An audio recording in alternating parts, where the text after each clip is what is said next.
Hello friend, আমাদের YouTube channel reach to God সেন্ডে আপনাদের সকলকে স্বাগত জানাই। আপনারা জানেন আমাদের চ্যানেলে বিভিন্ন ধরনের মানসিক চাপ, মানসিক অশান্তি এবং মানসিক অস্থিরতার বিভিন্ন দিক নিয়ে আমরা আলোচনা করে থাকি। মানুষের যখন মানসিক চাপ অত্যাধিক বেড়ে যায় তখন আমাদের জীবনে আত্মহত্যার মতো ঘটনা ঘটে গিয়ে থাকে বা জীবনহানির মতো ঘটনা ঘটে গিয়ে থাকে, যেটা কিন্তু খুবই দুঃখজনক। আর এই ঘটনাটা যে ঘটে যায় মানুষের অলক্ষ্যী বা যার জীবনে ঘটছে তারও অলক্ষ্যী ঘটে গিয়ে থাকে। তো যাই হোক, আমাদের এই চ্যানেলের মূল উদ্দেশ্যই হচ্ছে মানুষের জীবনে শান্তি নিয়ে আসা এবং মানসিক চাপকে কমানোর জন্য বিভিন্ন ধরনের আলোচনা আমরা বাস্তব জীবনের সঙ্গে মিল রেখে করে থাকি। তো এক এক দিন এক একটি বিষয় নিয়ে আমরা কথা বলি, আর বিষয়গুলো আমরা খুবই প্রাসঙ্গিক আলোচনা করি, যেগুলো কিন্তু আমাদের জীবনে খুবই কার্যকরী। এবং যদি আমরা এগুলো একটু মেনে চলি তাহলে কিন্তু আমরা অনেক ধরনের দুর্ঘটনা থেকে এড়িয়ে যেতে পারি। পারিবারিক চাপ, সাংসারিক চাপ, অর্থনৈতিক চাপ, মানসিক চাপ সবই কিন্তু এক একটা জায়গায় একটার সঙ্গে একটা জড়িত হয়ে আছে। আজকে সেরকম একটি খুব প্রাসঙ্গিক বিষয় নিয়ে কথা বলবো। আপনারা হেডলাইনটা দেখেছেন, দেখে হয়তো একটু অন্যরকম মনে হচ্ছে যে কোনো দাঙ্গার জন্য গরিবরাই দায়ী। কথাটা হয়তো শুনতে খুব খারাপ লাগছে, বা যারা আর্থিকভাবে খুবই খারাপ অবস্থার মধ্যে আছে তারা হয়তো ভাবছে যে আমাদেরকে এই ধরনের ভাবে বলছেন। হ্যাঁ, বাস্তবটা কিন্তু সেটাই।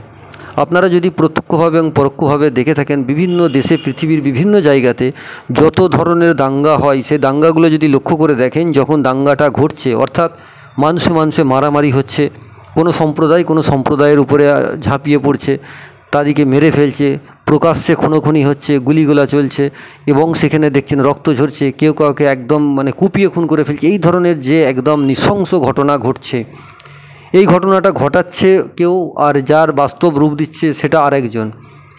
তো যারা বাস্তব রূপ দিচ্ছে, যাদেরকে আমরা দেখতে পাচ্ছি ফিল্ডে দাঙ্গাটা যারা করছে বিভিন্ন পৃথিবীর জায়গাতে, তারা কিন্তু দেখবেন সবগুলোই বেশিরভাগ কিন্তু গরিব মানুষ। বেশিরভাগ নয়, 100%ই গরিব মানুষ।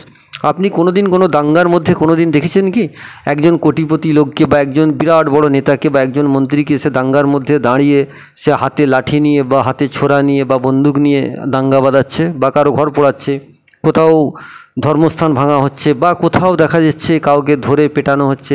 এই ধরনের কাজগুলো যখন হয়ে থাকে, কোনো জায়গায় আগুন ধরানো হচ্ছে, এই যে দাঙ্গা চলছে, দাঙ্গাটা যে অ্যাক্টিভলি যে বাস্তব রূপ দিচ্ছে, সেটা কিন্তু দেখবেন যতগুলো লোক এই দাঙ্গাটায় রূপ দিচ্ছে তারা কিন্তু প্রত্যেকেই মধ্যবিত্ত গরিব মানুষ।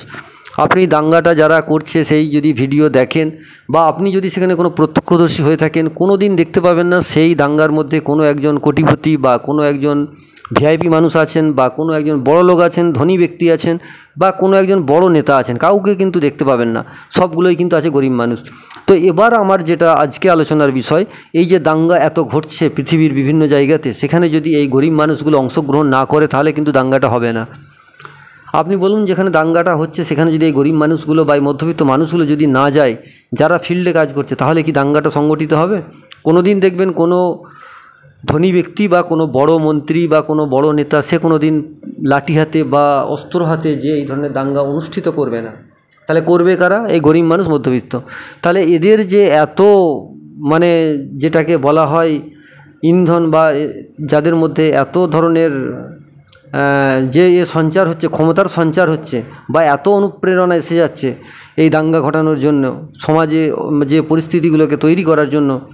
তাছাড়াও দেখবেন দাঙ্গা ছাড়াও যখন কোনো জায়গায় ঝামেলা হয়, অর্থাৎ দেখবেন হয়তো কোনো জায়গায় আপনি গাড়ি নিয়ে যাচ্ছেন, গাড়িটা কোথাও হয়তো একটু ঠুকে গেছে বা কারোর সঙ্গে একটু ধাক্কা লেগে গেছে, দেখবেন একটা বিরাট ঝামেলা হয়ে গেল, গাড়ি পুড়িয়ে দিল, আগুন লেগে গেল, বা কেউ অ্যাক্সিডেন্টলি, সেটা ইচ্ছাকৃত নয়, অনিচ্ছাকৃতই হয়তো কোনো কাউকে ধাক্কা লেগে গেল, একটা অ্যাক্সিডেন্ট ঘটে গেল, সেখানে দেখবেন আপনার গাড়িটা আগুন ধরাতে ছুটে আসছে, আপনাকে ভাঙচুর করছে, আপনাকে মারধর করছে, এরা বিরাট লোকজন ছুটে আসছে। সেই লোকগুলোও দেখবেন কিন্তু এই গরিব বা এই মধ্যবিত্ত মানুষগুলোই ছুটে আসে। এরা যেন সমাজের কাছে একটা অভিশাপ স্বরূপ। এরা কোনো কিছু তো সমাজকে দেয় না, উপরন্তু সেখান থেকে সব জায়গায় নিতে থাকে। আপনি দেখবেন এই গরিব মানুষগুলো কিন্তু, আমরা বলতে খারাপ লাগছে, এরা দেখবেন সমাজে কি কোনো জায়গায় হলে সেখানে কি লাখ লাখ টাকা দান করছেন? না, এরা সেখান থেকে বরঞ্চ নেয়। তারপরে দেখবেন রাস্তার ধারে আপনার রাস্তাটা জ্যাম করছে, রাস্তার উপরে ঝামেলা করছে, এগুলো কিন্তু দেখবেন ধনী ব্যক্তিদের থেকে গরিব মানুষরাই বেশি করে।